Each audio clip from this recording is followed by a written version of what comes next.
Hello, beautiful souls. We are getting back to our deep dive series on the 5 gateways to transform your creative energy into spiritual practice. Just 5 simple steps. I hope you've been experimenting with changing your narrative. That was from the last episode. So if you missed that one or the foundational video, definitely go back and check those out. Each step builds beautifully on the last one. So if you're new here, I'm Cece. I'm a multimedia artist, which just means I do a bunch of things, and a creative intuitive, which means that I focus on my feelings of knowing and my inner guiding voice that helps me to problem solve and make creative and artistic choices. Also, innovation. Innovate by recognizing patterns and making connections that aren't always obvious to the conscious mind. Really, I believe your intuition is a muscle that should be exercised and tapped into every day. I also help others to develop that muscle as well. So, now that we've gotten all the intros done, welcome back if you've been here before. Hey! Welcome back to the sanctuary where we create to remember who we are. This is part of our final series of the season, and I'm loving how we are really getting to explore each of these steps with the depth they deserve.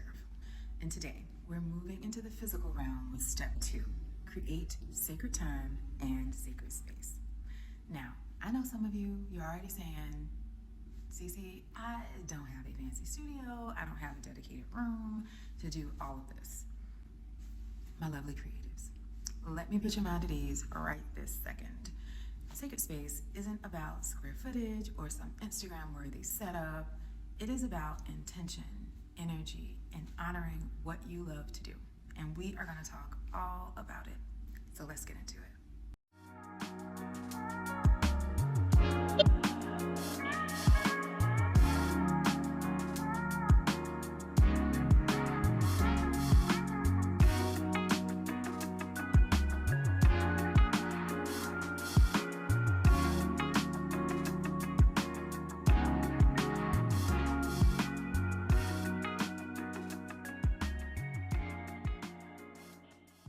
Here's a question for you. Is there a special place where you feel most in flow when you create?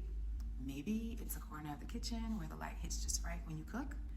Maybe it's your desk setup when you're editing video, or that spot in your garden when everything feels just perfect.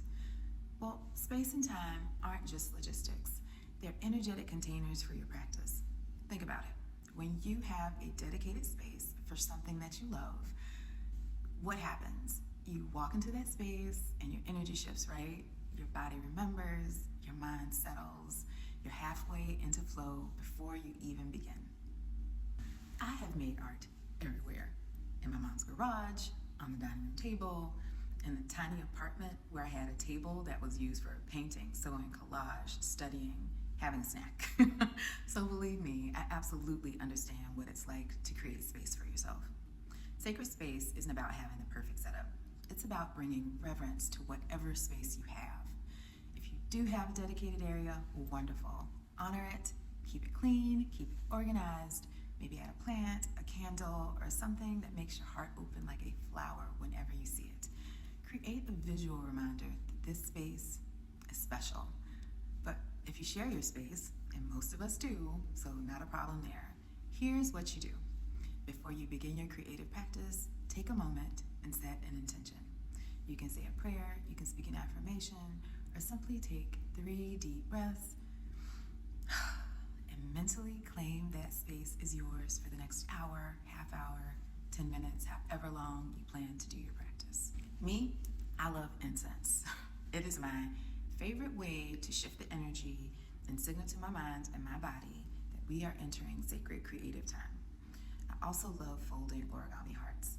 If you like to learn to do that, you can check out my origami heart meditation video too. But you can also ring a bell, you can light a candle, you can play specific music, or you can just arrange your materials in a very particular way. These small rituals create a bridge between your everyday mind and your creative mind. Now, let's talk about time, because this is where so many of us struggle. When do you feel the most creative? Are you a morning person who loves the quiet time before the world wakes up? Do you come alive in the afternoon? Are you a night owl who loves the magic of those either very late hours or wee tiny hours of the morning. Here's what I've learned. Trying to force creativity when your energy is low is like swimming upstream. It is exhausting and frustrating, and you're forcing things, and that's not what you really want to do. But when you align your creative practice with your natural rhythms, magic happens. Me, I'm a morning person for writing and planning, but my visual art comes alive later in the day and also in nighttime. So your rhythm might be completely different, and that is perfect. The key is paying attention and honoring what you discover about yourself and what resonates most with you. I also want to address something else that's important. Consistency doesn't mean rigidity. Maybe you can't create at the same time because of work, family, or some other type of commitment. And that is completely normal, and it is definitely okay because this practice is for you. And what matters is that when you do create, you approach it with intention. Also, I'd like to add here too that when you have a ritual, that gets you part of the way there. It gets you mentally ready, and then there's the possibility that you can be ready at any time. Because the truth is, we get things in where they fit in. Nothing is perfect, including time. We make the effort with those things that matter the most to us. Here is your creative assignment for the week. This week, I want you to become an observer of your own creative patterns. Notice, what time of day do you feel most inspired? What kind of lighting do you prefer? Do you create better in silence or with music? Me, I like music. Do you need a completely clean space? I do. Or do you thrive in organized chaos, which is a lot of people, more than you probably imagine. So what you do is you start a simple log, just a few notes each time you create. You can do that in your phone, or I love little notebooks. Sat jazz music, 7 p.m., felt great, felt focused. Saturday, 10 a.m., living room. Natural light, felt kind of scattered. You're gathering data about your optimal creative conditions. So then, based on what you learn, create one small ritual for transitioning into your creative space. Maybe it's lighting, maybe you light a candle, maybe playing a specific song, or taking 5 deep breaths. Then you practice this ritual every time you create this week and notice how it affects your ability to drop into flow. Your creative practice deserves sacred space and time, not because it's separate from your regular life, but because it is so important to your regular life. This is where you connect to yourself, where you remember who you are, where you touch something greater. If this resonates with you, try it. Let me know in the comments how creating sacred space and time resonated with you or didn't. I'm interested in knowing you and how you connect with your creativity. I'd love for you to subscribe so that we can continue to walk this creative adventure together. And remember, we are all art in progress. So, until next time, stay inspired, stay connected, and keep creating with purpose and spirit.